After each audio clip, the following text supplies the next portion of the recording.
দেখেছি এই হাতে হাত করির দাগ, চামড়া উঠে গিয়েছিল, এখনো পর্যন্ত যায় নাই।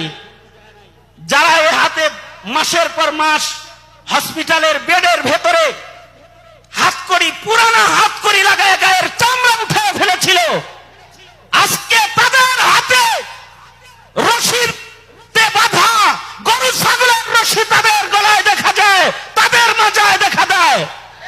যারা ক্ষমতার মসনদে বসে থাকেন, যারা রাষ্ট্র পরিচালনা করেন, জুলমে এমন এক কোরবানি উলামায়ে কেরাম বিগত দিনগুলোতে দিয়েছেন। শাপলা চত্বর থেকে শুরু করে মোদি বিরোধী আন্দোলন, এর আগে ফতোয়া বিরোধী আন্দোলন,